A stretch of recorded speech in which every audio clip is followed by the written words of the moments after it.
All right, someone just commented on this other video about end of year stuff, kind of making fun of it, but also that I was saying that I like to make it special because if a parent's going to take off from work to come, I want it to be something worthwhile for them to see, not like a little like 5-minute, 10-minute, whatever. And so I will do a play along with the graduation ceremony. And so here she's asking, can you share details of the play? That sounds so cute. She messaged us a long time ago and I didn't see it. But I would love to share details. So I've done a few different things, but the top two, because I started out very, very, very small, doing like Three Little Pigs play, because it was so simple and it was something we had done in the class several times, and it was easy to have multiple characters, like multiple Piggy number ones, multiple Piggy number twos, and that kind of stuff. But then we morphed into the Grouchy Ladybug because it had just come off the spring theme, and my class that year was like in love with the hey, you want to fight? And there were so many different insects during that play that, or I guess they weren't all insects, they were different animals, that I assigned parts. And the parents wildly, I was not expecting this, went all out on these kids' costumes for each. I just remember this beetle like having like a leather back material. It was insane. That's not what I was thinking grab a colored shirt and add some antennas or something, or tail or whatever. Anywho, so with that play, if you remember the story, what would happen would be the ladybug would go to each of the insects or the animals and say, hey, you want to fight? And the animal or insect would say, if you insist. And then it would like do something with its body part to show that it was ready to fight. The ladybug would go to each of the insects or the animals and say, hey, you want to fight? And the animal or insect would say, if you insist. And then it would like do something with its body part to show that it was ready to fight.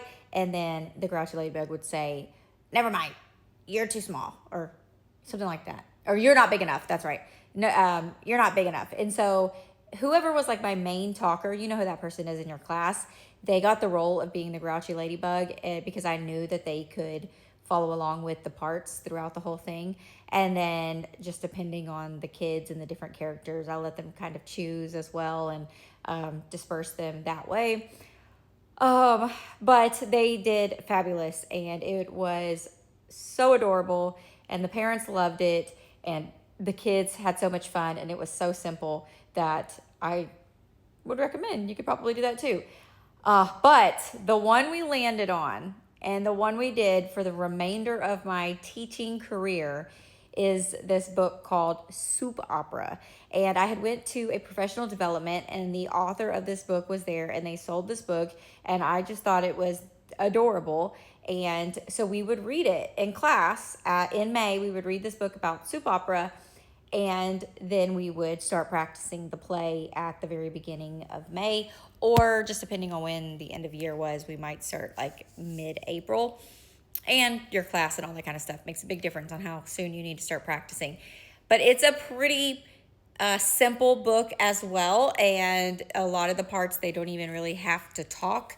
So you could go check that out. But basically the storyline is this man that walks into a restaurant and he goes to eat his soup, but he's like singing, I can't eat the soup. And then the waiter or the cook or the manager, I'm trying to remember now, it's been like, I've been out of the classroom for like 6 years, the police officer, the mayor, the president, it gets to the president eventually. So each person comes to him and says, why can't you eat the soup? And no, hold on, I'm gonna get this right. So the person will come to the table and be like, what seems to be the problem here? And then the main character would be like, I can't eat the soup. And then the characters, sometimes I would have 1 or 2 or 3, depending, like if it was the police officer, I would assign different parts, multiple of them if I had a really large class that year. And they would all say, why can't you eat the soup? And if I'm remembering correctly, then the other characters would say something like, let me get my, and then they would get the police officer, the mayor, whoever was the next in the storyline. And then that person would come, and it would continue and continue and continue until the very end when the president finally comes and he's like, why can't you eat the soup? And then the main character says, because I have no spoon.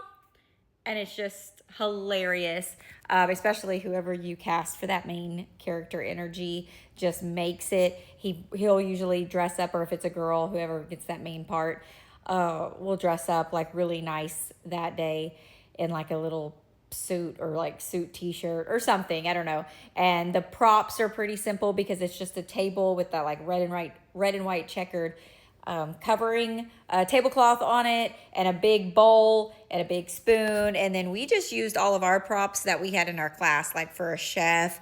There was like secret agents that walked with the president because some of my kids were nonverbal, and so they wouldn't want to speak, but they would like be the bodyguards for the president, and they thought that was so much fun. So just depending on where you want to take it with your creativity, and the whole thing takes maybe 10-15 minutes, but you add that to the graduation ceremony, which also takes like 10-15 minutes. I would do something called certificates of awesomeness, and every single kid would get a certificate of awesomeness for something specific about them and their personality. It's not the same as like everybody gets a trophy kind of mentality just for participating.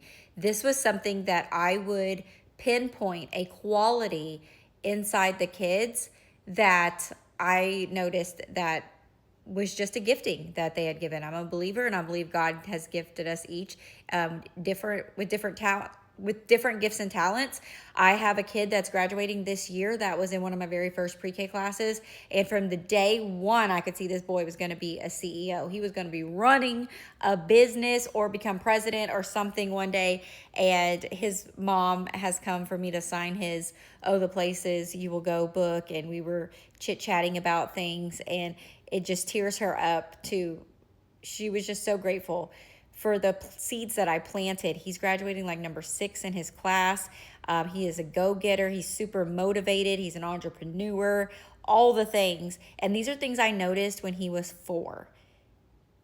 This is the stuff, like some kids, like people see their qualities or traits as a negative thing. And I would pull those things out and see, why do they have those traits? Like some people call it bossy.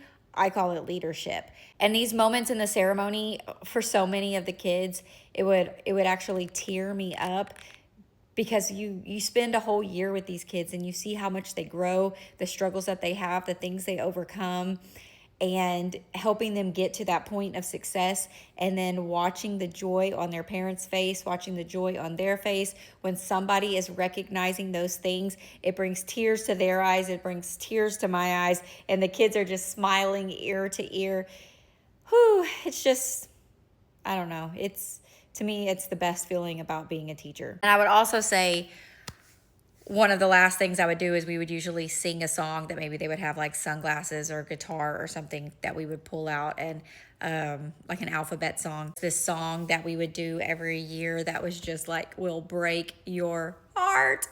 It breaks your little mama heart about, and I'll have to find that. I'll do a whole nother post about that, because that song and how we would act that out when we were singing was always a tearjerker. So hope that helps.